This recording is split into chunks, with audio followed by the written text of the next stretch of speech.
네, 본격적인 토론에 들어가도록 하겠습니다. 자, 첫 번째 주제는 위기에 빠진 우리 경남의 조선업입니다. 아무래도 가장 고민이 되는 상황인데요. 먼저 우리 김영복 전무님께 질문을 좀 드려야 되겠는데요. 자, 조선산업 위기에 공동 대응하기 위해 경남 조선해양기자재 협동조합 이름이 좀 길군요. 예, 네. 지난 여름에 창립한 걸로 네, 알고 그렇습니다. 있는데요. 예. 이게 아직 창립한 지 1년이 그러니까 안 됐군요, 됐습니다. 아직까지는. 예. 현재 회원사가 50개 정도 한 소속이 60개 돼 정도 있습니다. 됩니다. 60개. 네. 네. 자, 여기서 이제 이런 조선산업 침체에 따른 여파, 경남 기자재 업체로 가고 있는데요. 이런 대우나 삼성과 같은 이런 대형 조선 업체, 빅3, 빅2보다도 실제로 이런 기자재 업체의 피해, 타격, 또 고민이 훨씬 더 크다고 얘기를 들었습니다. 어떻습니까? 현재 업계 상황 좀 말씀을 해주시죠. 정말 누구 하나 지원해준 정부가 지원하는 것도 조선소, 큰 대형 조선소 중심으로 지원을 하다 보니까 기자재 업계의 사장님들은 이제는 믿지 않는다. 정부도 지자체도 믿지 못하겠다. 우리는 뭐냐 하는 정도로 그렇게 심각합니다. 그래서 그들이 가지고 있는 내가 피땀 흘려서 이렇게 이룩한 내 회사를 누구 하나 지원해 주지도 않고 이렇게 쓰러져가는 그 모습을 보면서 그 가슴 아픈 심정은 정말 헤아릴 수 없을 정도로 그렇게 어렵게 그렇게 고전분투하고 있는 것은 사실입니다. 그래서 우리 경남 기자재 업체들은 누구보다도 지금 대형 조선기자재 업체 중심이 아니고 대부분은 부품업체 중심이다 보니까 그들을 대형 조선기자재 업체가 떨어지면은 그들은 다시 일어날 수 없는 도산의 어떤 길을 걷고 있고 방금도 우리 정부에서 지원하는 것도 전부 다 거제, 통영, 고성, 조선소 밀집 지역 이들을 위해서 그렇지 실질적으로 김해, 창원 이쪽에 함안 이쪽에 기자재 업체에 있는 그분들에 대한 지역에 대한 어떤 고뇌와 고민을 해본 적이 사실 없습니다. 그런데 기자재 업계는 대부분 그쪽에 있는데 전부 다 조선산업 위기 이렇게 하면서도 실질적으로 기자재 업계를 누군가 아우러서 하는 그런 어떤 정책이나 이런 것은 하나도 없던 것은 사실입니다. 그래서 우리 기자재 업계들은 사장님들, 대표의 사장님들 만나보면은 정말 이제 나라도 못 믿겠고 누구 하나 믿을 거 없다. 나만 믿고 내 혼자 이렇게 해나가야 되지. 그렇게 지금 생각하고 있는 것이 현실입니다. 네.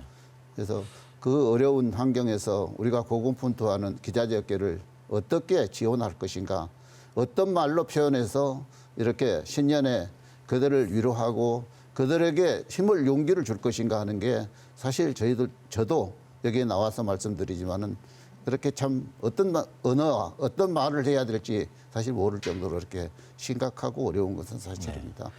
일단은 이런 우리 조선 기자재 업계의 사정은 정말 내용이나 수치를 제시하지 않더라도 우리 김영국 전부께서 말씀하시는 그런 느낌만으로도 충분히 짐작이 가는 바인데요.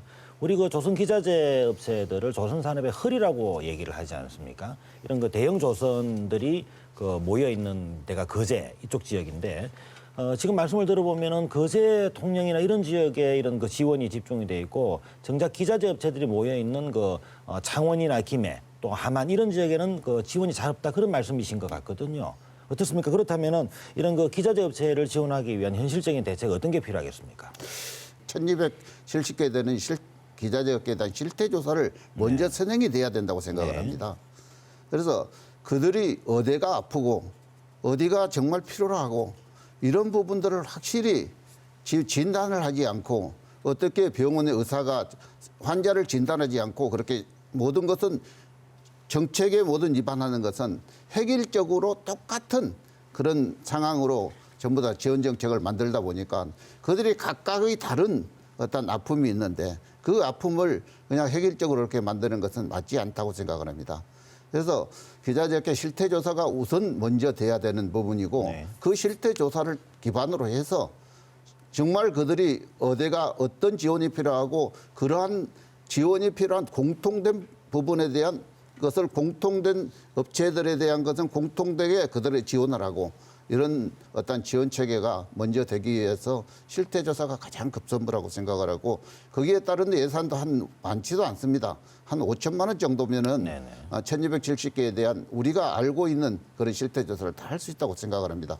도에서도 또 실질적으로 조선산업을 책임지고 있는 도나 중앙정부에서도 이 기자재 업계가 몇 개나 되고 어떤 현황이 있는지를 모릅니다, 지금. 모르고 지원을 하고 있는 겁니다, 지금.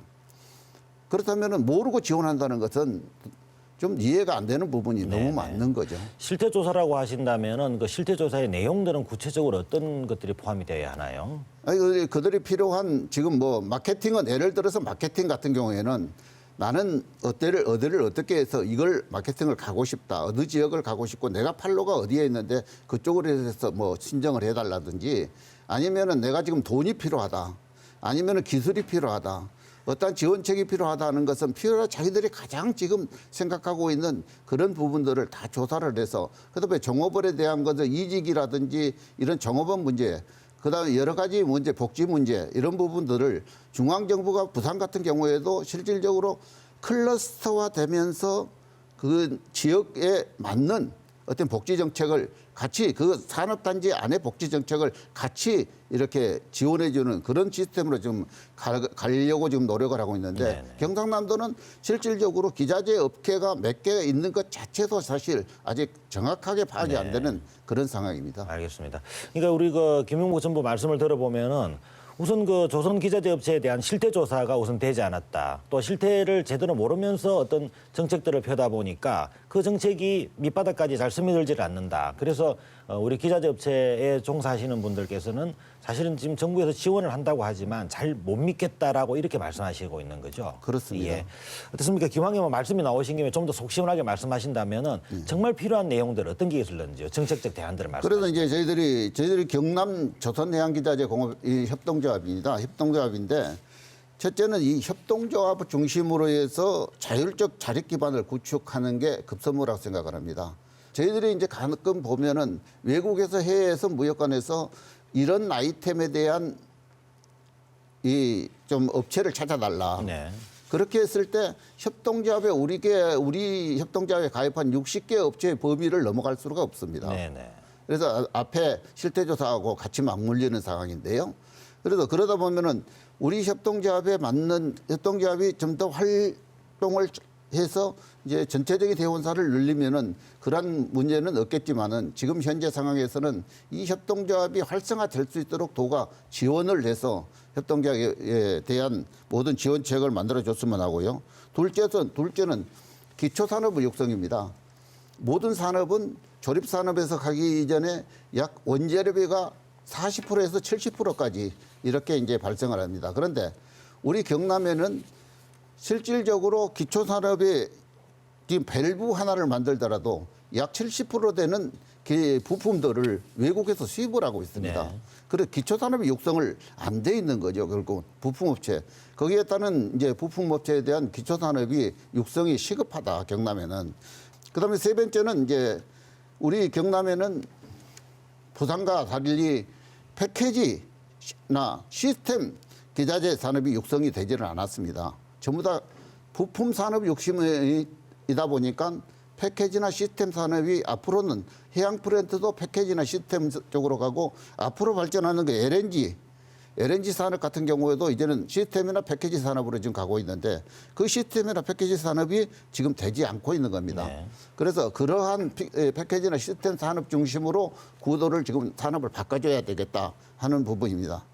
네 번째는 정부의 지자체나 기술 인력에 대한 중요성을 좀 인식을 해줬으면 좋겠다. 지금 구조조정하고 기술 인력에 대한 것은 밖으로 내보내고나면은 그들이 어떤 위치에 지금 어디에 가 있는지도 사실 파악조차 못합니다.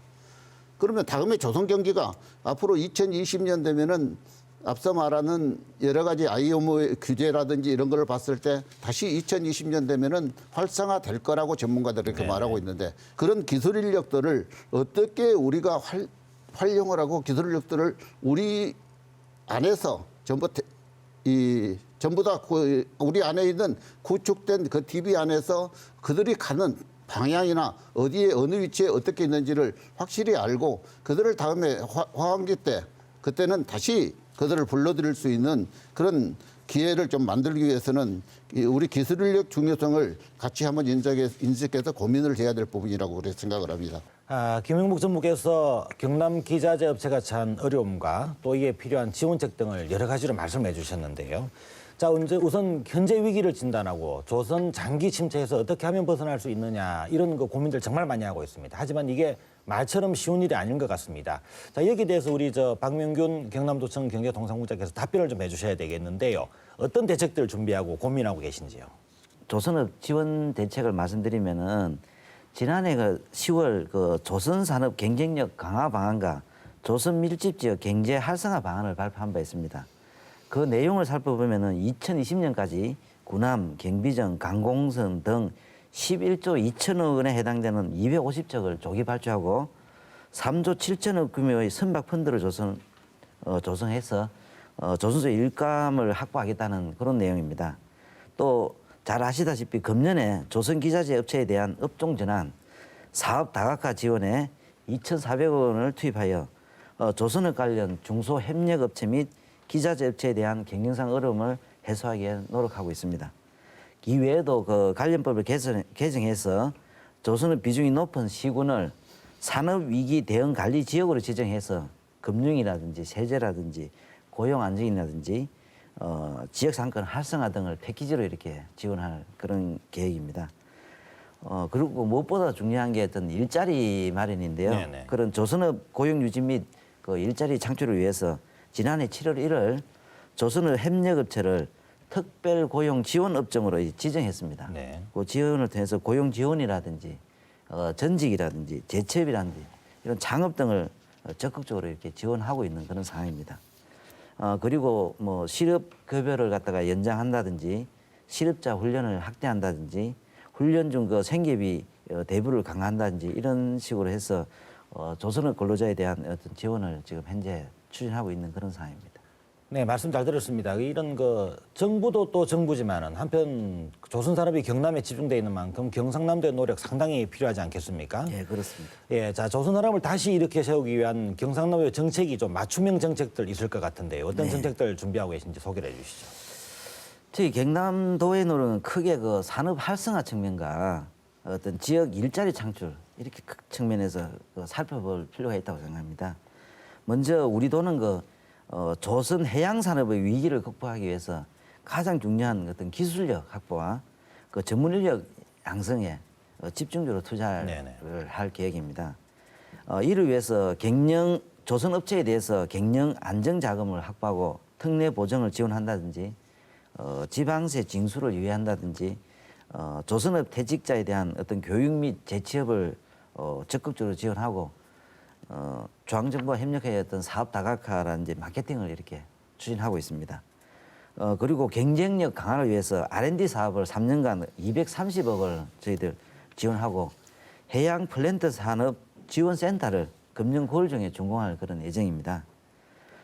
그리고 하동 갈사만 산단에 2020년까지 해양 플랜트 연구단지를 조성하고 해양 플랜트 분야 최우수 대학인 영국 에버딘 대학 하동 캠퍼스를 네네.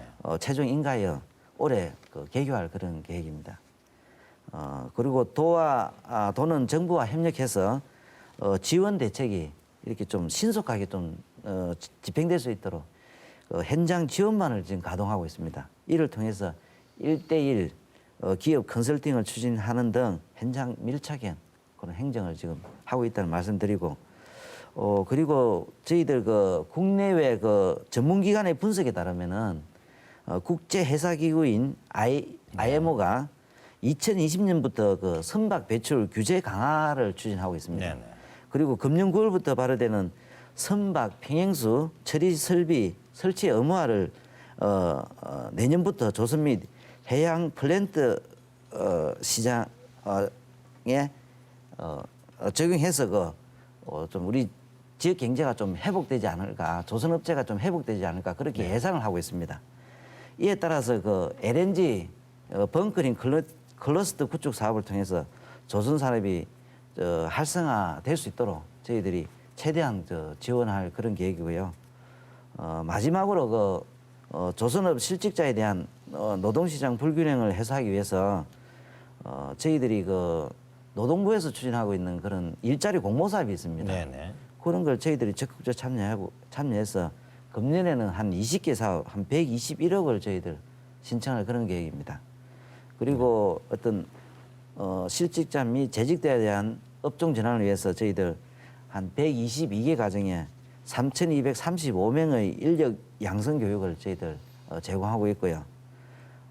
그리고 조선업이 특별 고용 지원 업적으로 이렇게 지정됨에 따라서 조선업 희망센터를 저희들 현재 창원과 거제에 지금 운영하고 있는데요. 지난해 한 1,045명이 재취업을 했습니다. 금년에도 그 이상의 어떤 소개의 성과가 달성될 수 있도록 저희들 노력하겠습니다. 네, 어쨌든 현장에서 적용을 잘 하시는 게 중요하지 않겠습니까? 네, 그렇습니다. 이런 조선산업의 위기에 따라서 정말 고통을 많이 겪고 있는 지역이 이런 거제, 통영, 이런 고성 지역 등인데요. 그렇습니다. 그 영향이 창원을 비롯해서 경남 전체에도 미치고 있지 않습니까? 네, 그렇습니다. 예. 그리고 특히나 이제 우리 도민들이 바라고 있는 것이 서민 경제 활성화 이걸 어떻게 할 것이냐에 대한 가장 요구가 많은 것 같은데요. 어떻습니까? 경상남도가 거기에 대한 대책도 좀 준비를 하고 계신 걸로 들었는데요. 네. 새해 서민 경제 활성화 방안 어떤 걸 가지고 계신지요? 예, 저는 이렇게 거제 등 조선업 밀집 지역은 조선 산업이 일단 활성화돼야만 지역에 돈이 돌고 또 지역에 돈이 돌면은 이렇게 자연스럽게 어떤 지역 경제가 이렇게 살아날 것으로 저희들이 네. 생각하고 있습니다. 즉 지역 산업이 활성화되면은 지역에 영업을 하고 있는 소상공인이라든지 이런 분들이 이런 어떤 서민 경제가 침체에서 벗어날 것으로 그렇게 생각합니다. 제가 앞에서 조금 전에 언급한 그런 여러 가지 정책들은 어떤 중앙과 지방 간의 어떤 협력이 가장 중요합니다. 저희 지방은 중앙정부가 추진하고 있는 그런 각종 정책들이 경남에 집중적으로 이렇게 지원될 수 있도록 저희들이 노력해야 되고요. 특히 유관기관하고 이런 협력관계를 해가지고 중앙정부에 저희들 어려움을 전달하는 이런 부분이 상당히 중요할 것 같고 또 저희 경남 지역에서는 민간하게 협력해서 이런 각종 사업들이 성공적으로 추진될 수 있도록 합심하는 게 상당히 중요할 것 같습니다. 이런 부분을 통해서 서민 경제가 좀 우리 지역이 활성화될 수 있도록 노력하고 특히 좀 중소기업에 대해서 중소기업이 많이 조선업을 비롯한 중소기업이 많이 어려운데 저희들 금융 지원 차원에서 중소기업 육성 자원을 저희들 한 5천억 원 정도 조성을 합니다. 그거 해가지고 지원을 저희들 하고 있고요. 또 소상공인, 영세 소상공인을 위해서 저희들 정책 자금을 지난해 한 300억에서 올해 한 500억 정도로 이렇게 확대하고 있습니다. 말씀을 쭉 들어보니까 네. 정말 시간이 부족할 정도로 네. 도에서 서민 대책들을 많이 준비하고 계신데 어쨌든 이런 서민 대책들이 도민들이 피부에 느낄 수 있도록 스며들 수 있도록 그런 정책들 잘 진행해 주시길 바랍니다. 네.